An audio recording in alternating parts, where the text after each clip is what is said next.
Alhamdulillah ini sudah jabatan yang menurut saya sangat tinggi dan saya adalah Kepala Biro Perempuan pertama sejak Kementerian PUPR didirikan. Jadi itu bukan untuk menyombongkan diri, tapi saya ingin bahwa kita semua bisa menjadi apa yang kita inginkan asal kita tidak menyerah. Saya, Mas, pada saat saya mau berangkat sekolah tahun 99, jadi saya berangkat ke Belanda tahun 2000 itu, saya hamil anak kedua dan saya melahirkan di Jogja, lalu di UGM. Eh, Hari ke-8 setelah saya melahirkan, saya harus ujian dan 3 bulan kemudian saya berangkat ke Belanda. Jadi itu salah satu yang membuat saya semangat untuk segera menyelesaikan S2 saya.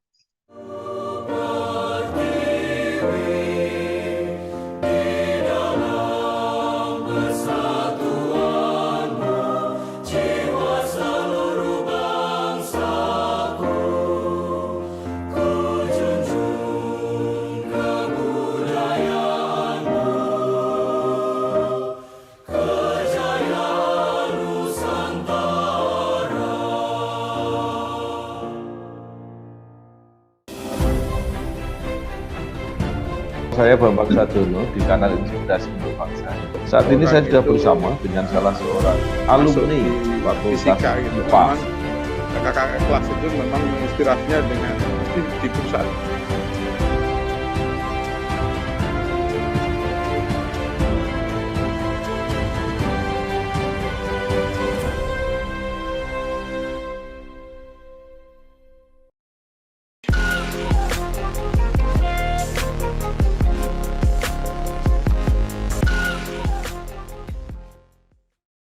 Assalamualaikum warahmatullahi wabarakatuh. Kembali lagi bersama saya Bambang Sadono di Inspirasi untuk Bangsa pada program Alumni Kebanggaan FMIPA UGM.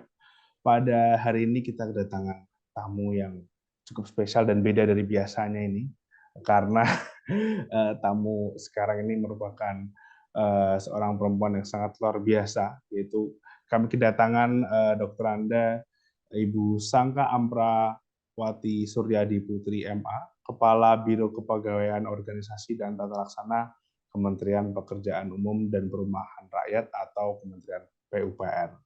Beliau menyelesaikan pendidikan S1 di FMIPA UGM, berkarir di Kementerian Pekerjaan Umum dan Perumahan Rakyat PUPR, pernah menjadi Kepala Balai Informasi Literal, Pusat Pengolahan Data, pernah menjadi Kepala Bidang Pemetaan Karir dan Evaluasi, Pusat Penilaian Kompetensi dan Pemantauan Kinerja, pernah menjadi Kepala Pusat Pengembangan Talenta, dan saat ini menjadi Kepala Biro Kepegawaian Organisasi dan Tata Laksana Kementerian PUPR yang sudah saya katakan tadi.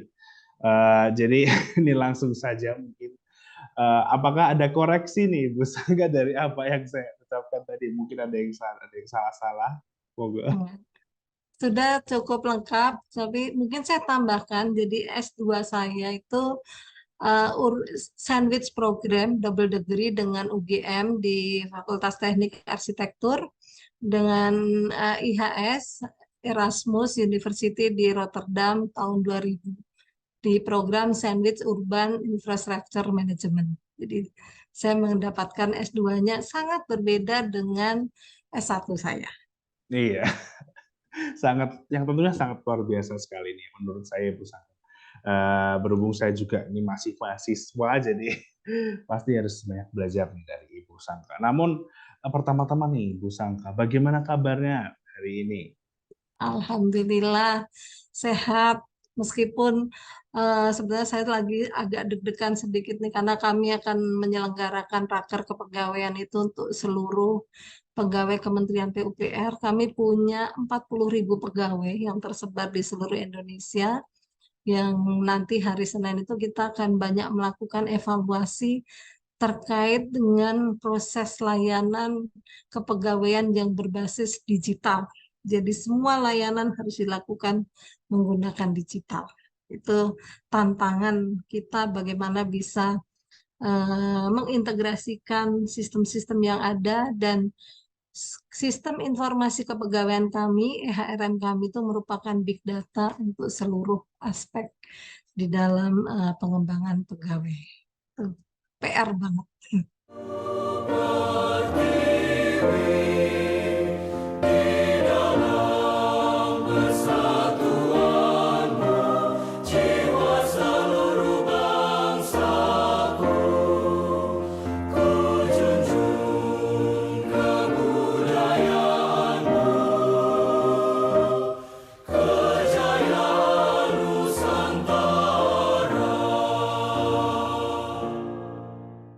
Iya, wah, merupakan program yang sangat besar berarti ya, Ibu Sangka ini.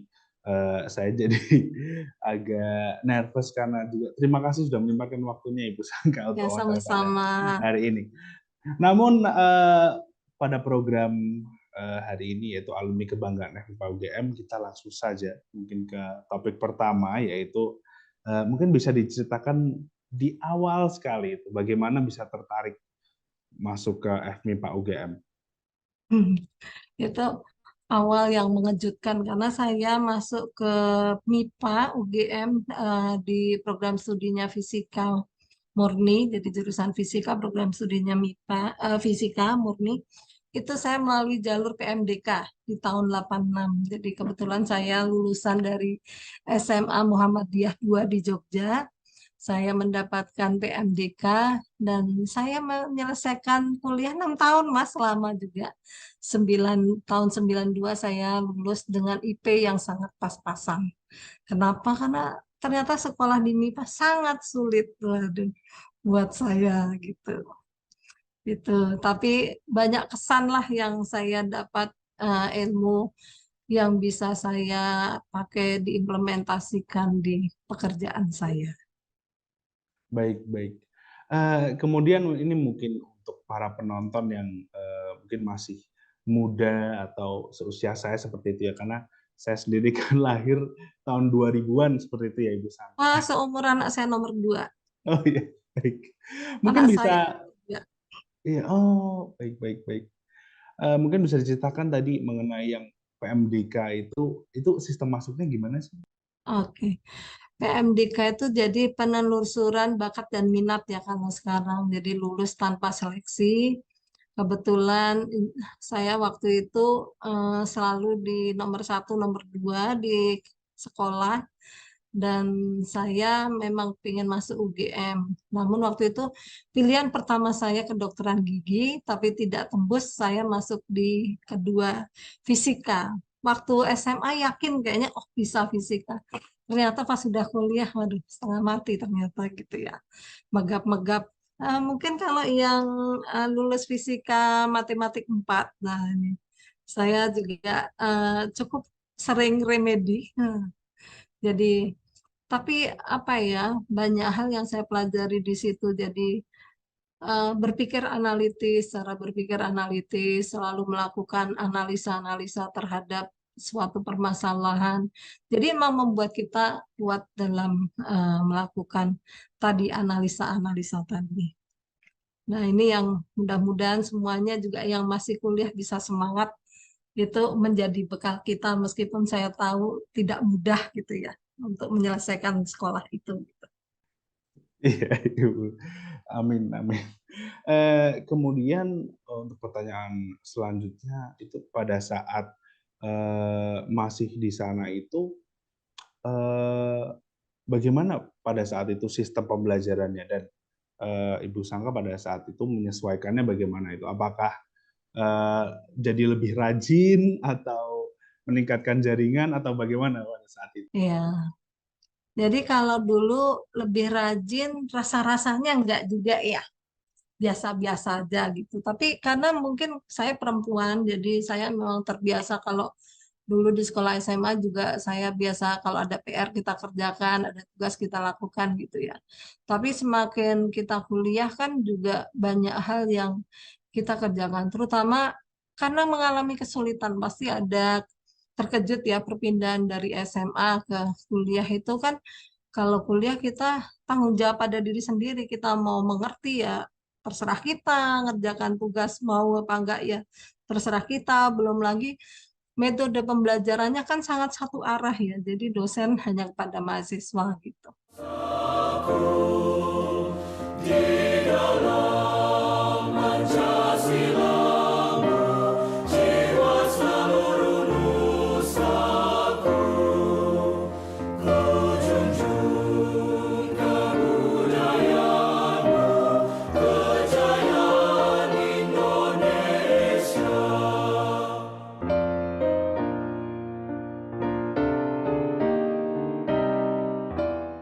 Nah, itu yang saya merasa kalau kita tidak serius, fokus akan sangat sulit gitu. Menyesuaikan diri, tapi kemauan yang keras dan terutama waktu itu kami kan mahasiswanya sedikit, Pak Mas. Jadi kita sangat kompak ya, tentunya kompaknya tuh kalau ada satu tugas PR, satu yang mengerjakan, yang lain juga ikut mencontek dan diskusi. Sebenarnya nggak nyontek nyontek benernya, tapi diskusi. Artinya kolaborasi sudah harus kita mulai di situ. Tidak bisa mengerjakan sesuatu sendiri. Bagaimana dengan praktikum-praktikum yang cukup banyak, yang laporannya harus segera selesai, harus segera selesai. Kalau kita nggak berkolaborasi tentunya itu nggak bisa kita kerjakan. Jadi waktu kuliah pun kita sudah mengalami pembagian tugas. Termasuk kalau dulu misalnya ada mata kuliah gelombang itu, betapa kita harus belajar. Kalau kita nggak bagi-bagi misalnya satu kelompok berempat, siapa membaca halaman sekian sampai sekian, kita kan bertukar. Karena kan masih bahasa Inggris ya Mas, diktatnya kan masih belum bahasa Indonesia. Jadi itu harus kita lakukan gitu. Jadi dulu kalau ada orang mengatakan waktu zaman dulu orang rajin ke perpustakaan itu memang harus kita lakukan, karena kalau nggak begitu kita nggak bisa. Jadi karena jumlahnya sedikit, kita ngalami kesulitan bersama-sama, itu menjadi modal kita untuk semakin kompak, semakin ya berkolaborasi intinya gitu. Dan saya punya kenangan manis juga waktu kuliah itu, karena di tahun terakhir saya menemukan pasangan hidup saya, ternyata itu teman kuliah saya. Nah, salah satunya ya karena kita bekerja sama itu tadi, Weteng Tresna Jalaran Soko Kulino itu ya terjadi sama saya. Gitu. Jadi kita sama-sama lulus di tahun yang sama dan wisuda bersama, karena tekad kita kalau nggak bersama pasti kita, saya terutama mungkin nggak akan lulus, karena saya tuh senang dengan kegiatan organisasi, ikut senat, pengajian putri ada di situ, lalu ikut majalah, ya nggak cuma majalah kampus yang di MIPA, juga majalah Balerung. Jadi banyak kesibukan aktivitas, tapi alhamdulillah tahun 92 saya bisa lulus meskipun dengan IP yang sangat pas-pasan ya. Yang penting lulus. Iya, memang apalagi pada saat itu juga teknologi belum Iya, terlalu itu ya, di sekarang ya, iya betul Mas. nggak ada Fotokopi Google aja itu, masih Google mahal juga, Translate. Pak. Iya betul. Iya. Jadi ya alhamdulillah lah maksudnya. Kemudian tadi juga kenangannya juga bertemu dengan alhamdulillah. Pasangan hidup ya. Iya. Em, Kemudian kalau kita lanjut sedikit ini Bu Sangka, mengenai ya, lulusan di FMIPA UGM sendiri, itu pada saat itu Ibu Sangka pikirannya bagaimana itu setelah lulus tahun 92 langsung apakah oke saya mau ke sini gitu atau bagaimana? Ya, awalnya saya memang fokus hanya mencari pekerjaan yang sesuai dengan bidang saya, sekolah saya. Tapi kan nggak bisa ya, Pak. Kita tahu sendiri kalau mencari yang lulusan MIPA memang linier dengan kompetensi kita kan pasti akan sulit. Makanya perlunya kita mengetahui ada networking dari kakak kelas kita yang waktu itu misalnya saya sudah lolos seleksi sampai tahap akhir di Dirgantara Indonesia, apa itu PTDI dulu. Kalau ingat programnya Pak Habibie membuat pesawat, kita kan banyak MIPA yang di sana. Lalu ada yang di Garuda misalnya. Sebetulnya kita selalu, artinya teman-teman ini sudah berusaha membuka jalur untuk yang sesuai inline dengan pendidikan kita. Tapi ternyata kan di lapangan kita tidak bisa hanya memaksakan sesuai dengan keinginan kita gitu. Jadi ada harus kita melihat peluang di tempat lain. Contoh saya waktu itu keterima di PU itu di pengolahan data. Jadi saya masuk di sana menggunakan bekal saya, ya kalau praktikum sambil bercanda ketawa ketiwi, ternyata waktu di lapangan di pekerjaan tuh bisa digunakan juga. ketekunan kita menganalisa data, membuat laporan, itu sangat bermanfaat. Jadi jangan kita menganggap rendah apa yang kita miliki, kemampuan yang kita dapatkan di kampus itu sangat membantu dalam pola pikir kita melakukan, mengerjakan, menyelesaikan suatu permasalahan. Itu ya. Jadi nggak hanya fokus yang nyari yang apa sih MIPA. Kalau sekarang apa iya kita semua mau ke BRIN, Badan Riset Nasional, kan nggak mungkin, kan harus membuka cakrawala yang lebih luas.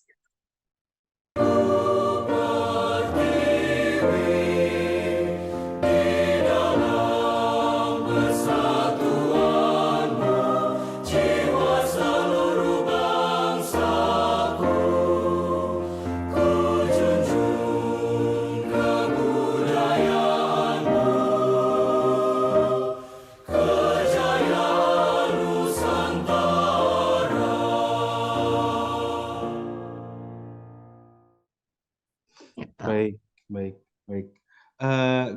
Tapi kalau berbicara mengenai karir setelah lulus dari FMIPA itu ya, Bu, itu kalau Bu Sangka sendiri melihatnya bagaimana sih, Bu, kesempatan karirnya yang linear maupun tidak linear? Mungkin kalau dulu sama sekarang beda ya. Kalau sekarang sendiri situasinya bagaimana menurut Bu Sangka? Ya.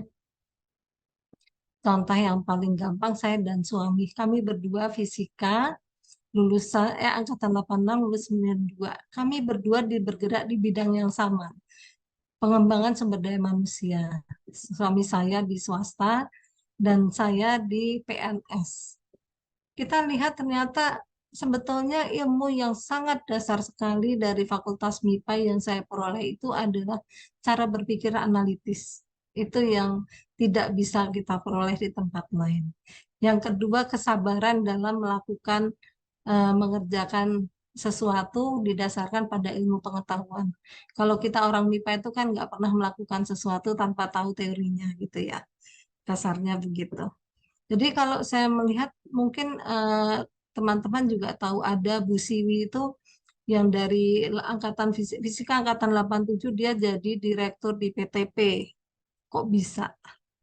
Artinya banyak sebetulnya yang kita tidak harus linear gitu. Tapi kalau gitu secara linearitas dan kita hanya kacamata kuda bahwa maunya hanya fisika, ya pasti sulit, kita nggak akan bisa berkembang. Hanya pintu masuknya mungkin kita memang harus melalui jalur-jalur seperti di R&D kalau di perusahaan-perusahaan, atau kalau menurut saya S1 belum cukup.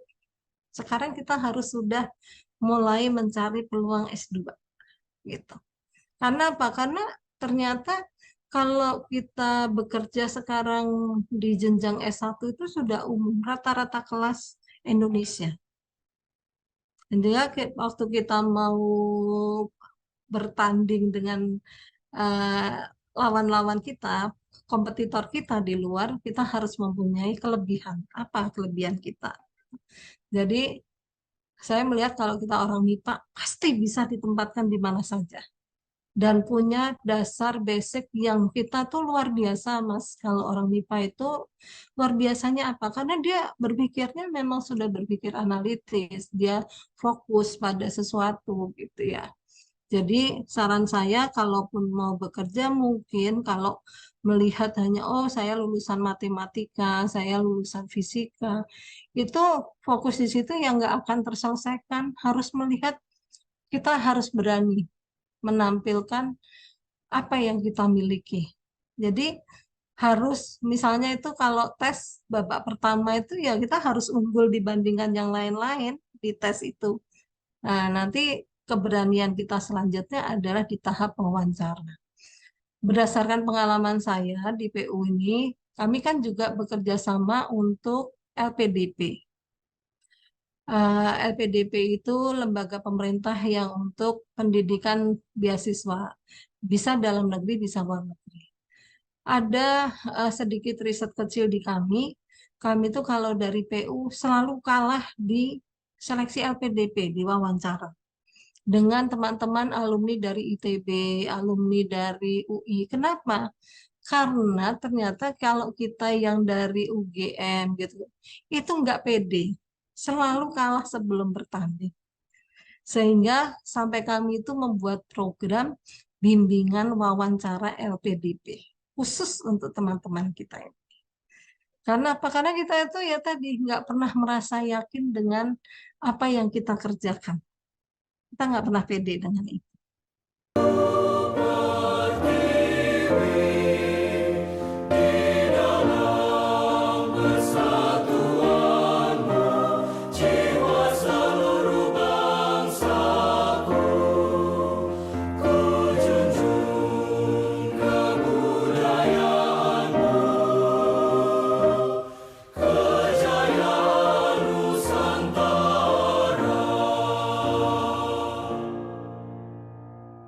Nah, kalau saya melihat apa sebetulnya peluang kita linear dengan tidak linear. Saya kira kalau kita diadu pasti kita bisa. Hanya kadang kita memang terlalu fokus dengan apa yang ada di dalam diri kita tadi. Sehingga kita lupa bahwa apa sih kebutuhan masyarakat itu yang harus kita penuhi. Gitu.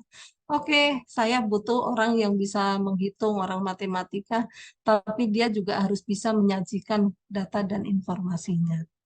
Itu kadang kita lupa, kita tidak pernah melihat bahwa apa yang kita lakukan itu belum sampai ending dari suatu proses. Gitu mungkin ya. Kalau ditanya di mana yang kira-kira linear, tidak linear, saya kira kalau saya ditanya sebetulnya di semua unsur kita bisa masuk. Mau ekonomi, matematika bisa masuk ke sana. Anak saya kebetulan yang pertama itu tidak mengambil aktuaria, tapi dia mengambil finance investment. Tahun pertama dia kuliah di Groningen jurusan matematika. Tapi di tahun kedua dia memutuskan untuk mengambil ekonomi. Kenapa? Karena matematika, the real matematika yang implementasi adanya di ekonomi.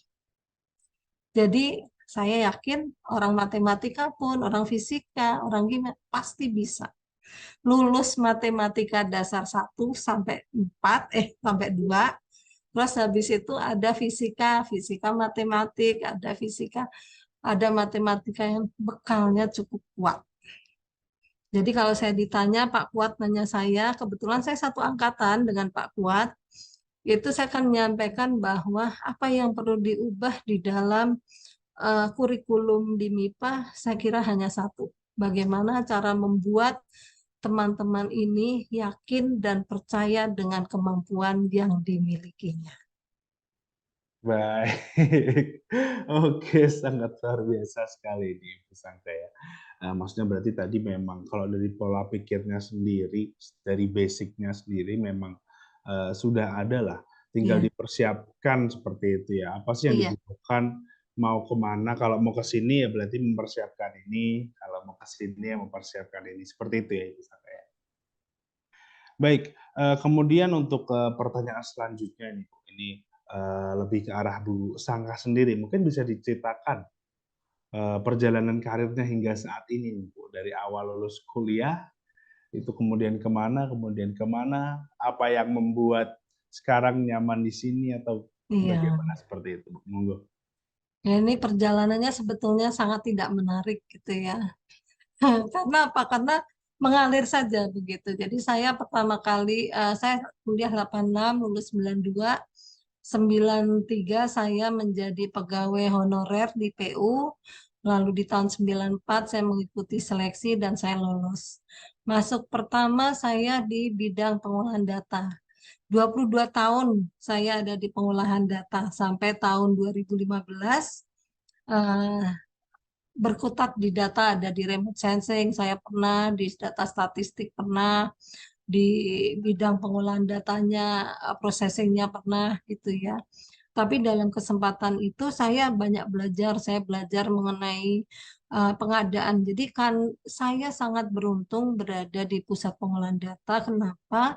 Karena dengan saya belajar data, misalnya contoh ya, atribut data metadata. Saya belajar metadata itu saya memahami banget misalnya kalau data misalnya ada peta, ada suatu titik peta itu mempunyai kedudukan, mempunyai arti apa. Itu saya belajar, bahkan saya mendapatkan kesempatan misalnya untuk saya training ke Perth untuk belajar peta, saya belajar di sana, lalu saya belajar pelelangan, ikut di Singapura, ikut di Korea. Jadi saya menggunakan kesempatan yang sebaik-baiknya untuk bisa menambah ilmu. Termasuk saya berjuang mendapatkan beasiswa di tahun 2000.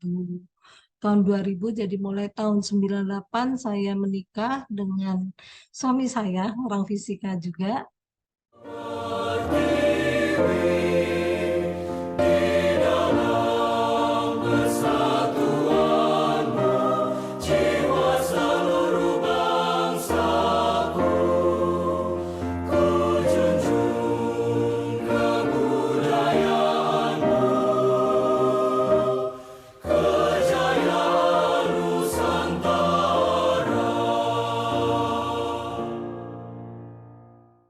Lalu saya mencari beasiswa, saya mendapatkan kesempatan untuk sekolah di Belanda yang bidang studinya sebenarnya sangat berbeda, tapi tetap fokus pada masalah data dan sistem informasi. Jadi meskipun di urban infrastructure management, tapi saya di datanya, terkait dengan data. Nah, pada saat itu saya di 2015 saya tiba-tiba ditugaskan untuk menangani diklat.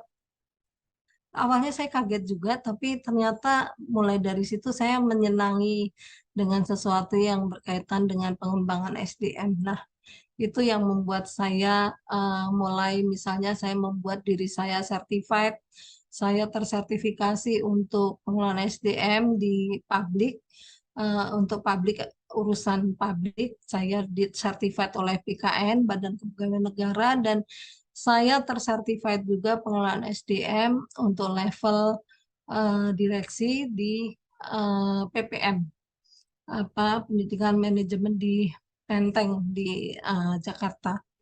Jadi saya membuktikan proof secara akademis bahwa saya mampu mengerjakan itu sehingga orang akan percaya bahwa saya memang layak di situ. Nah, untuk pengembangan SDM tadi saya memang menekuni, jadi mulai dari pendidikan, trainingnya, lalu bagaimana dengan jabatan fungsional. Kalau Bapak Ibu sekalian memahami, ada kalau di pegawai negeri itu tidak harus semua jadi pejabat struktural semuanya, tapi ada namanya pejabat fungsional itu yang memang fokus pada kompetensi dan keahliannya.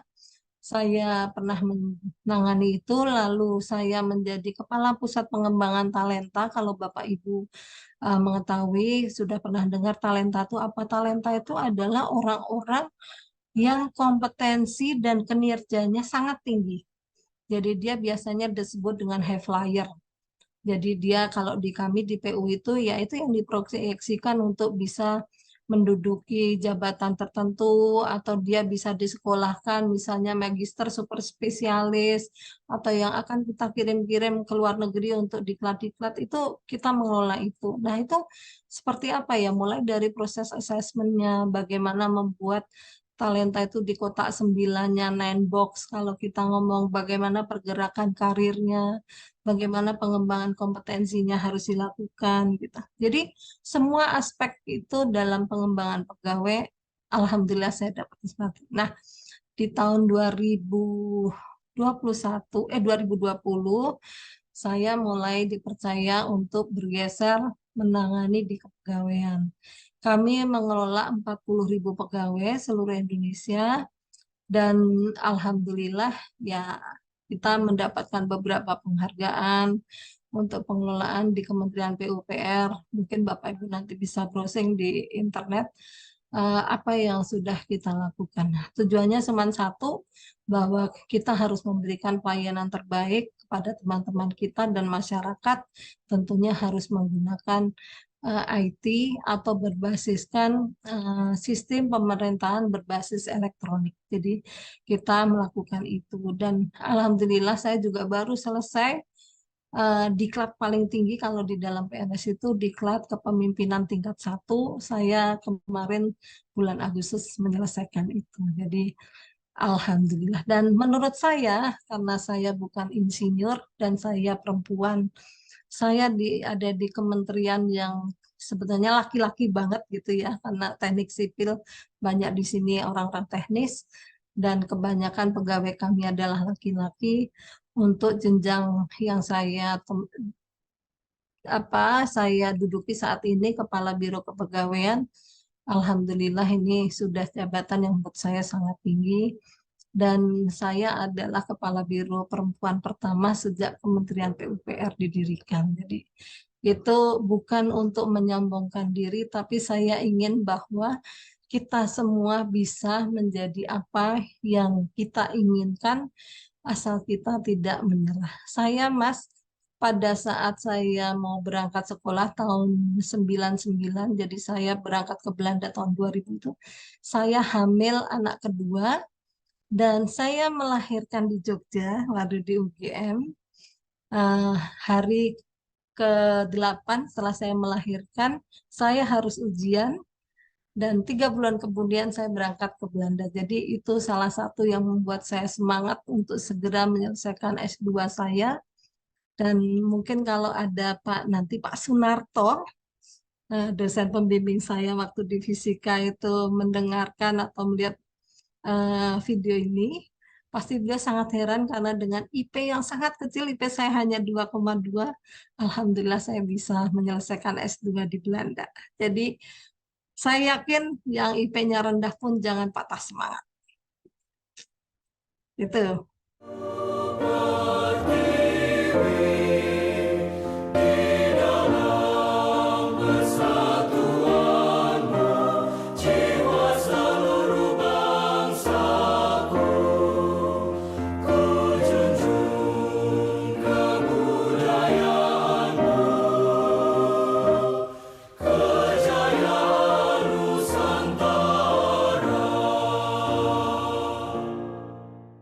Iya, oke. Oh, itu cerita yang sangat inspiratif sekali ya. Itu juga kenapa alasan kami ini ya, buat para penonton di rumah, kenapa kami bikin program alumni kebanggaan FMIPA UGM. Iya, banyak Itu loh yang bisa dibanggakan dari teman-teman kita itu. yaitu untuk menyebarkan cerita-cerita dan seperti ini ya, tokoh-tokoh seperti ini untuk para penonton di rumah. Tadi juga banyak sekali ya bahasa-bahasa teknikal, mungkin linggo-linggo people management seperti itu untuk yang tertarik mungkin. Ya, Jadi mungkin harus bisa belajar. ngobrol, bisa ngobrol. Iya.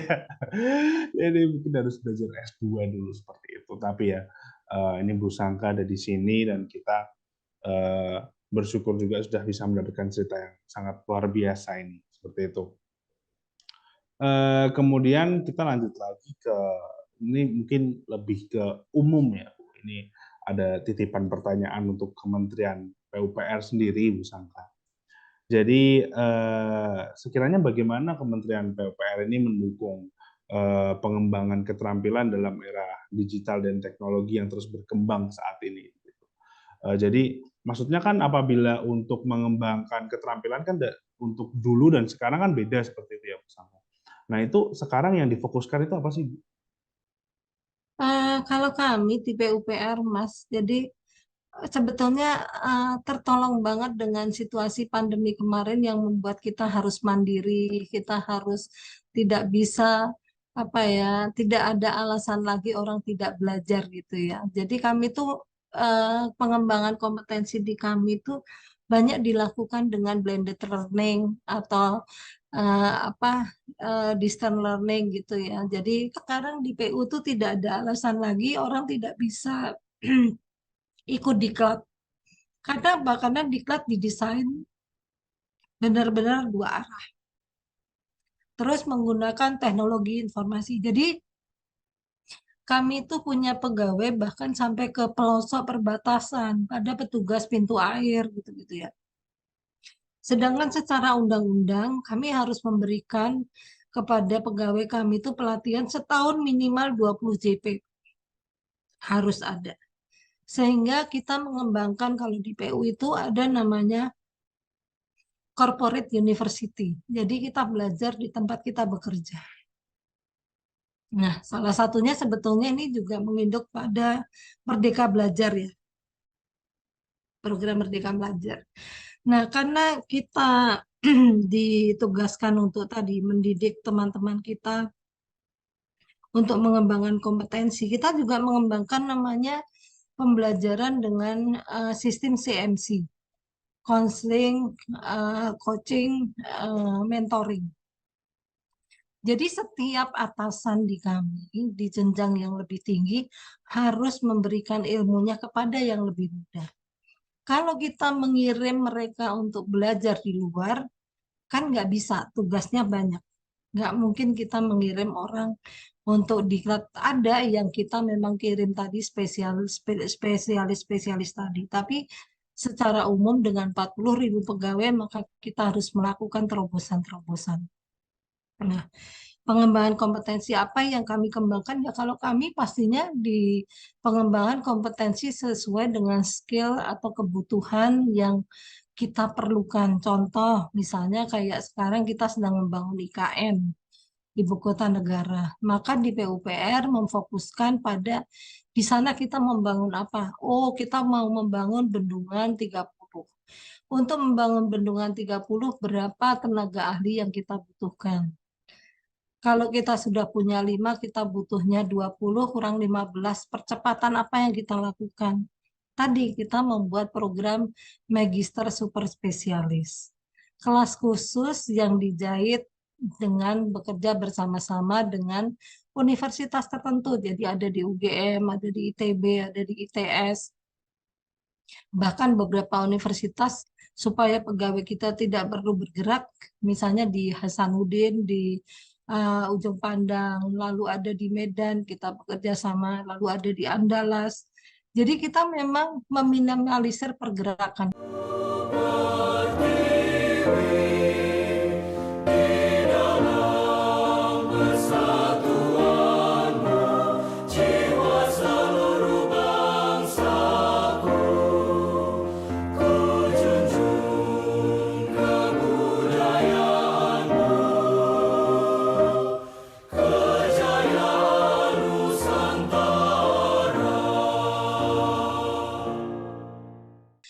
Jumlah pegawai kita itu 40.000, padahal sebetulnya sesuai Anjap ABK itu kita perlu 57.000 pegawai.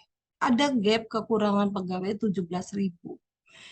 Nah, bagaimana memanage kekurangan tadi? Ya, tadi orang jangan sampai meninggalkan kantor terlalu lama.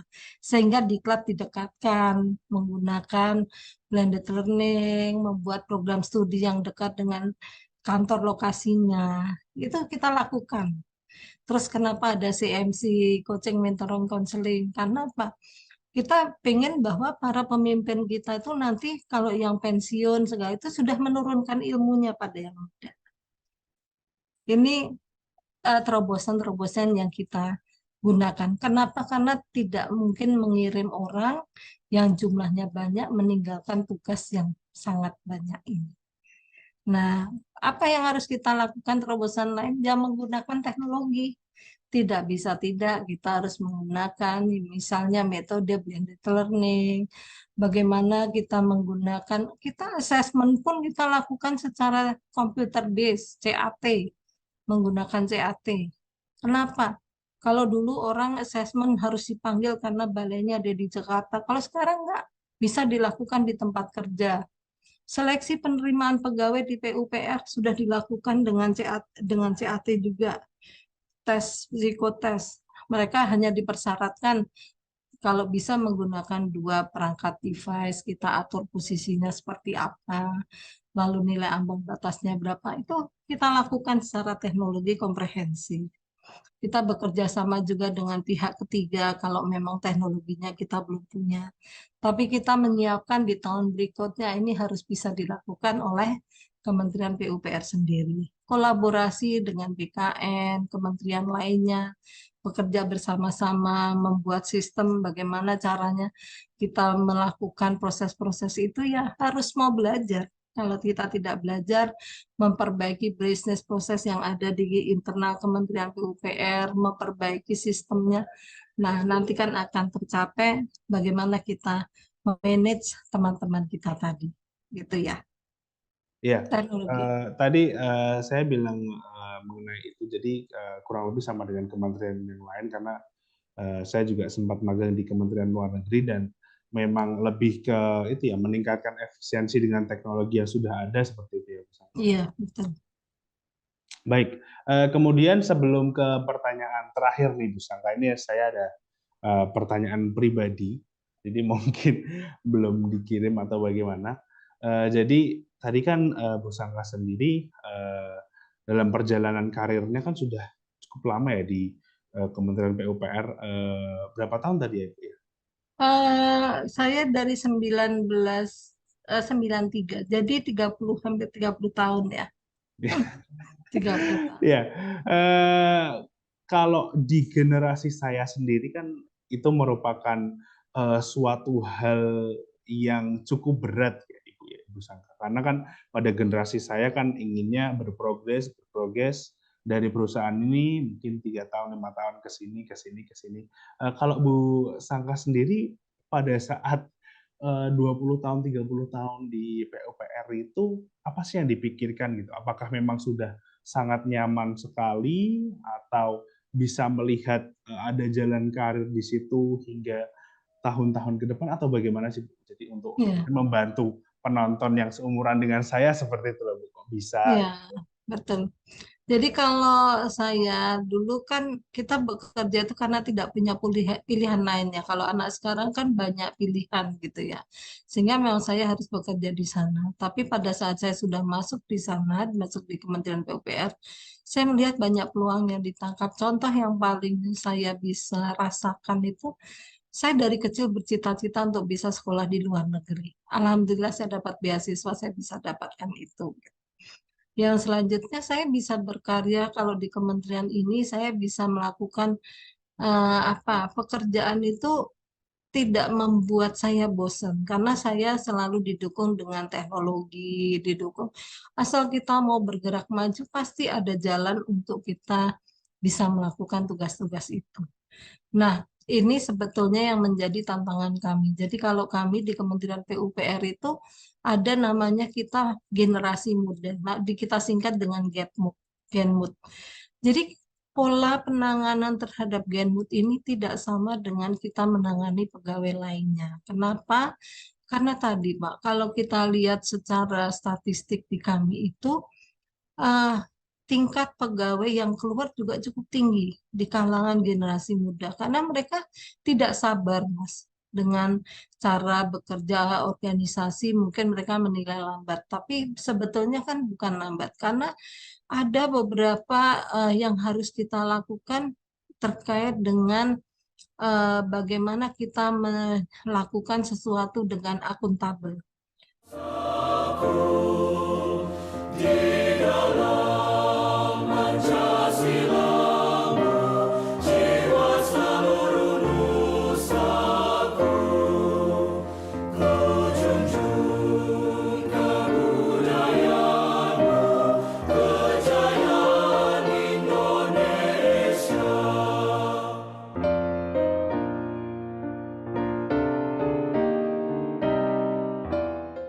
Karena kita menggunakan uang negara ini kan bukan uang uang rakyat ya yang kita gunakan. Jadi segala sesuatunya harus lebih akuntabel. Kementerian PUPR sebetulnya termasuk kementerian yang bergerak dengan cepat. Kami itu setiap tahunnya hampir 142 triliun membangun anggaran kami itu. Jadi kalau kami tidak melakukan akuntabilitas dengan baik, menjaga integritas dengan baik, kita tidak akan bisa melakukan tugas dengan sebaik-baiknya. Nah, kalau nanti ada kesempatan, monggo mampir ke kampus kami, nanti Bapak bisa lihat, Mas bisa lihat, kami punya kampus yang sangat indah dan sangat menyejukkan. Karena apa? Karena salah satu yang diubah oleh Pak Bas di kami itu yaitu paradigma bahwa kantor pemerintahan itu contohnya selalu penuh. SDM orang atau pegawai negeri yang melayani itu selalu tidak maju. Jadi ada hal kalau kita lihat contoh lagi yang lain adalah seperti yang sering kita dengar, kalau bisa sulit, kenapa kita permudah? Itu semua yang menjadi tantangan bagi kami PNS di sini. Kita harus mengubah itu. Maka tagline-nya apa? Bekerja keras, bergerak cepat, bertindak tepat. Itu tagline-nya Kementerian PUPR. Kita punya four big no, no bribery, no give, no kickback, no lifestyle, luxury lifestyle. Kita punya banyak hal yang memang harus kita membuat karakter kita supaya menjadi budaya yang kita malu kalau kita korupsi, malu kalau kita berbuat salah. Itu harus kita lakukan. Nah, inilah yang mendorong kita untuk kenapa saya senang bekerja di sini ya karena saya melihat saya bisa melakukan banyak hal kebaikan yang bisa kita lakukan dan alhamdulillah saya menemukan lingkungan yang cocok yang mau sama-sama ayo kita memperbaiki kualitas layanan, memperbaiki image terutama kalau orang mengatakan PNS atau kementerian itu selalu lambat. Ayo mari kita perbaiki semua itu. Saya kira itu.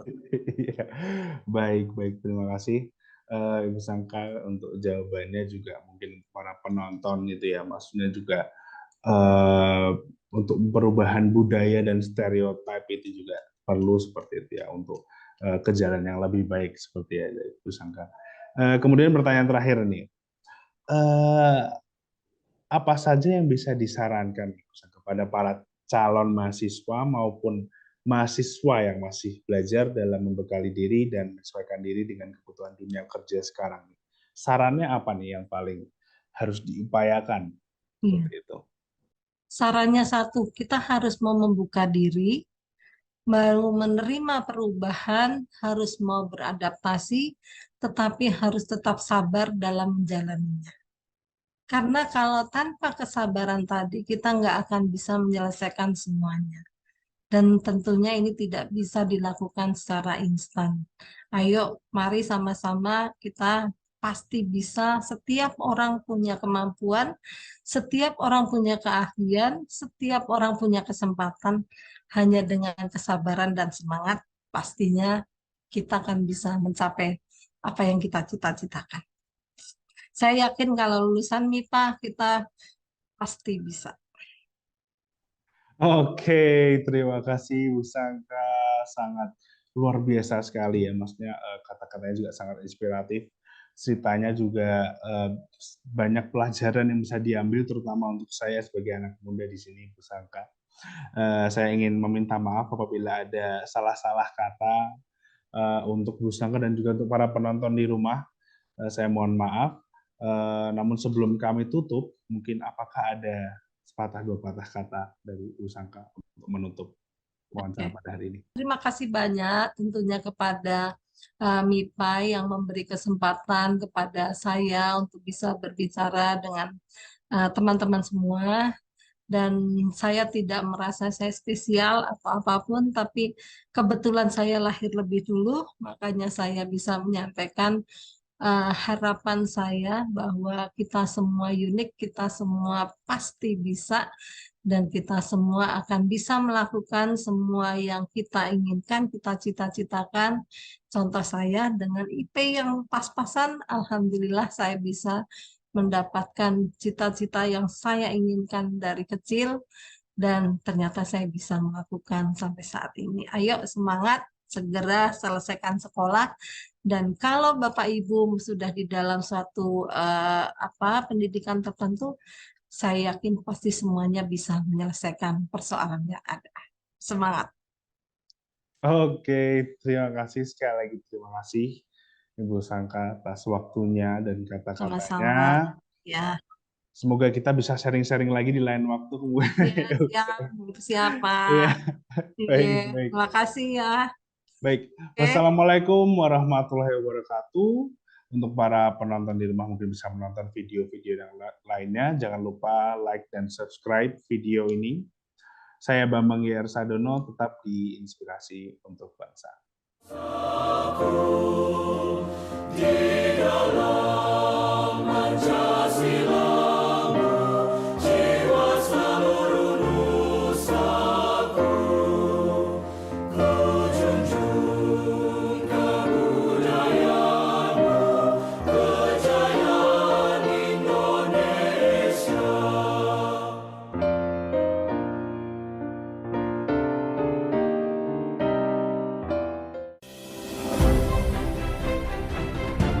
Saya Bambang Sadono di kanal Inspirasi untuk Bangsa. Saat ini saya sudah bersama dengan salah seorang alumni Fakultas fisika gitu. IPA. Memang kakak kelas itu memang menginspirasinya dengan di pusat